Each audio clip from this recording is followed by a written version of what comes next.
अस्सलाम वालेकुम दोस्तों। तो आज की वीडियो हम पीएचपी के बारे में पढ़ेंगे। अच्छा, सबसे पहले हम पढ़ लेते हैं कि पीएचपी हमारे पास है क्या। पीएचपी हमारे पास प्रीप्रोसेसर हाइपरटेक्स्ट प्रीप्रोसेसर का जो है एब्रिविएशन है। अच्छा, और हम इसको किस तरह यूज़ करेंगे। तो हमारे पास पीएचपी का जो कोड है तो वो हमारे पास सर्वर पर रन होता है। इस तरह HTML का जो कोड है हमारे पास वो दिखता है ब्राउज़र में, जबकि इस कोड का पीएचपी का जो कोड है वो सर्वर पर आपको नहीं दिखता, वो सर्वर पर रन होता है। अच्छा, तो इससे पहले कि अब हम कोड की तरफ जाए, हम ये भी पढ़ेंगे कि हमारे पास इससे पहले आपको क्या क्या पढ़ना होगा। तो HTML से अच्छा उसके आपको जो है थोड़ी बहुत नॉलेज होनी ज़रूरी है। अच्छा, ये हमारी पास एक अमेजिंग लैंग्वेज है। वो हमारे पास फेसबुक से इस्तेमाल करता है, वर्डप्रेस इस्तेमाल करता है और बहुत सारी ये बिगिनर फ्रेंडली भी है, बिगिनर इसको इजीली अंडरस्टैंड कर सकता है। पीएचपी के फाइल को हम .extension.php देंगे, जिस तरह हम जावास्क्रिप्ट में JS, HTML में .html, CSS में .css फाइल का जो स्ट्रक्चर है उसको हम देते थे, तो इसको हम भी जिस तरह देंगे। ये हमारे पास क्या करता है, हमारे पास डायनेमिक पेज क्रिएट करता है जिसमें हमारे पास CRUD ऑपरेशन आ जाते हैं, कलेक्ट डेटा फ्रॉम यूज़र आ जाता है, कुकीज़ आ जाता है, सेशन वगैरह वगैरह बहुत सारी चीज़ें आ जाती हैं। अच्छा, अब हमारे पास PHP 7 है। अच्छा, एक बात ही और है कि हमारे पास क्रॉस प्लेटफॉर्म में ये काम करता है, Windows, Linux, Unix, Mac, iOS। अच्छा, तो बहुत सारी चीज़ों में काम करता है। तो आपको जब इस पर काम करती है तो सबसे पहले आपको xampp जो डाउनलोड करना पड़ेगा। xampp को डाउनलोड करने के बाद उसको आप जो इस पर ड्राइव में आप इसको जो है रखते हो, उसके बाद आपको उस ड्राइव में जाने के बाद htdocs में जाना होगा। xampp के बाद htdocs में जाना होगा और आपके एक फोल्डर क्रिएट करेंगे। और मैंने अभी एक फोल्डर क्रिएट किया है यूट्यूब नाम के। अच्छा, तो मैं सारा जो काम है उसको यूट्यूब में करूँगा और मैंने खोला है विजुअल स्टूडियो कोड में। अच्छा, तो ये स्टूडियो कोड में मैंने इसको खोला है। अगर आपके पास भी सब फॉर एग्ज़ाम्पल ये काम नहीं कर रहा तो मेरे पास ये जो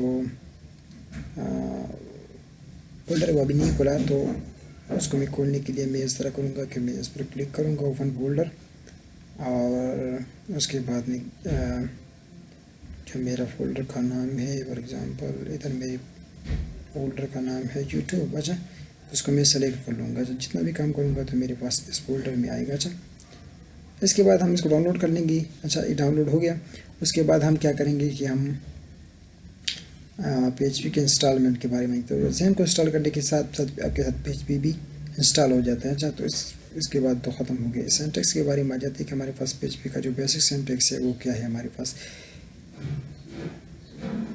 PHP सर्वर पर एग्जीक्यूट होता है, plain text send to back to the browser. अच्छा, बेसिक सिंटैक्स हमारे पास क्या है कि हमारे पास लेस देन साइन, उसके बाद क्वेश्चन मार्क PHP, और उसके बाद क्वेश्चन मार्क और फिर ग्रेटर देन साइन, जो हमारे पास PHP का बेसिक कोड है। इस तरह का PHP ऊपर वाले नीचे वाले उसके बीच में हम कोर्स का PHP का जो कोड है उसको लिखेंगे। हमारे पास PHP में दो तरह के स्टेटमेंट्स यूज़ होती है। फॉर द आउटपुट हम बेसिकली दो चीज़ यूज़ कर सकते हैं, एक होता है हमारे पास और एक होता है प्रिंट। अच्छा, तो सबसे पहले प्रिंट के इको की तरफ काम करते हैं, बल्कि दोनों एक चीज़ है। अच्छा, तो हम इधर एक फाइल बना लेंगे।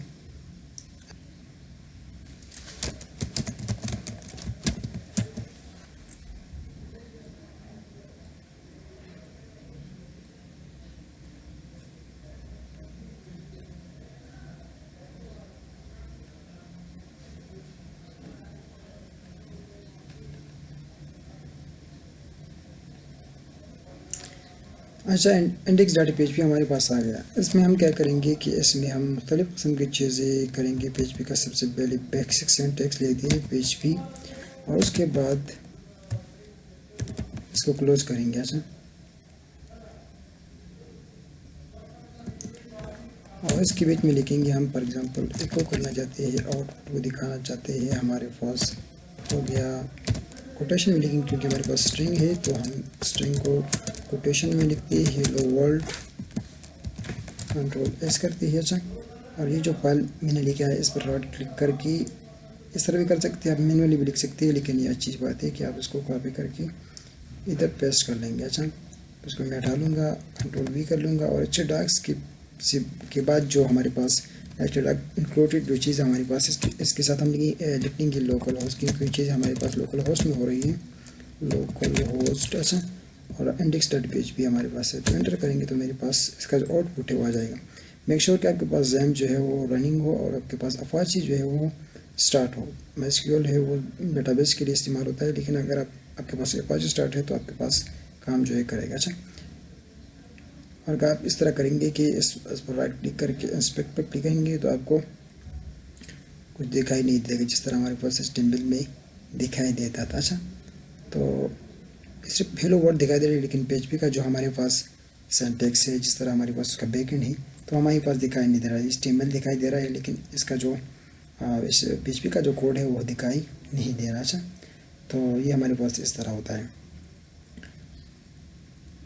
अब हम आते हैं, ये हमारे पास PHP हमारे पास केस सेंसिटिव है। अच्छा, केस सेंसिटिव का मतलब ये कि हमारे पास इसमें फ़र्क होता है अपर केस में और लोअर केस में। अगर कोई चीज़ आप अपर केस में लिखती है और लोअर केस में लिखते हैं, इन दोनों डिफरेंस है इसमें। अच्छा, तो इको अगर आप इस तरह लिखते हैं या इस तरह लिखते हैं तो इन दोनों में फ़र्क है। अच्छा, ये काम करेगा, दूसरा काम जो है नहीं करेगा। अच्छा, अब आती है हमारे पास वेरिएबल की तरफ। PHP में हम वेरिएबल को किस तरह क्रिएट करते हैं? PHP में हम वेरिएबल को $साइन के साथ क्रिएट करते हैं। फॉर एग्जांपल मेरे पास ये वेरिएबल है, ये वेरिएबल मैंने क्रिएट किया और उसको मैं कुछ वैल्यू एक्साइन करना चाहता हूँ। मेरे पास स्ट्रिंग है, तो उसको मैं देना चाहता हूँ कि my first program in PHP। अच्छा, और उसके बाद इसको मैं एको करना चाहता हूँ, तो मैं एको लिखकर $var। अच्छा, और उसके बाद Ctrl+S करूँगा और उसको सैम्पल करूँगा, इधर आके इसको रिफ्रेश करूँगा। अच्छा, तो ये मेरे पास आ गया, मेरे पास प्रोग्राम इन PHP। इसको मैं BR टैग भी लगा सकता हूँ। अच्छा, तो बहुत सारे काम मैं इसके साथ कर सकता हूँ। तो ये हमारे पास होगा $साइन के साथ हम वेरिएबल को क्रिएट करते हैं PHP में। अच्छा, और कंकेटिनेशन भी कर सकते हैं। कंकेटिनेशन हम इसमें करते हैं, मतलब दो चीज़ों को मिलाते हैं $साइन के साथ। फॉर एग्जांपल हमारे पास डॉट वेरिएबल और उसमें भी हमारे पास जो है स्ट्रिंग है, तो स्ट्रिंग को हम किस तरह करेंगे कि हम उसको कोटेशन में बंद करेंगे। This is in PHP as well. अच्छा, Ctrl+S करके इसको सेव करते हैं और इसको से मेरे ख्याल में नहीं हुआ, Ctrl+S और उसके बाद इसको कर लेते हैं रिफ्रेश। तो देख सकते हैं आपके पास वो भी आ गया जिस तरह आपको लिखना था। इसको स्पेस दे देंगे, Ctrl+S, इधर देख सकते हैं आपके पास स्पेस जो है ये आ गया आपके पास। अच्छा, तो ये हमारे पास कंकेटिनेशन हो गया। एक्सरसाइज में हम लिखते हैं कि हमारे पास